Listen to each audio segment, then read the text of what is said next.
Besef vandag hierdie een ding. Jy dra die oorwinning van God in jou.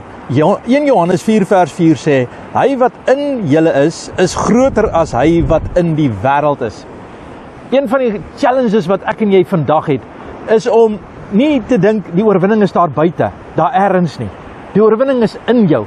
Deur die geloof in Jesus Christus is die krag van God se verlossing, God se antwoorde, God se redding en God se deurbraak. Jy hoef nie te vrees vir die wêreld se uitdagings nie, want hy wat in jou is groter. Laat ek dit vandag vir jou sê, jy hoef nie te bekommerd te wees nie, jy hoef nie klein te voel nie, jy hoef nie te sê, ek weet nie of ek kan nie. Weet jy, ek en jy kan nie, maar hy wat in ons is groter as hy wat in die wêreld is.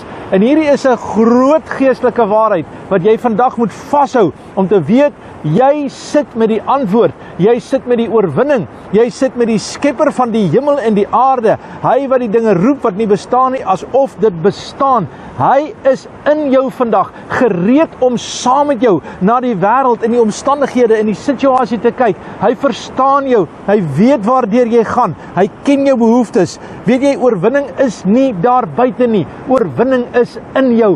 Vat dit, stap saam met dit en laat toe dat die Here vandag vir jou 'n groot deurbraak gee. Die Here is jou antwoord vandag. Vader, ek dank U dat U oorwinning in ons is. Ek dank U, Here, dat vanuit hierdie oorwinning uit kan ons stap vandag in oorwinning in, van krag tot krag, van heerlikheid tot heerlikheid, in die naam van Jesus. Amen. En God bless.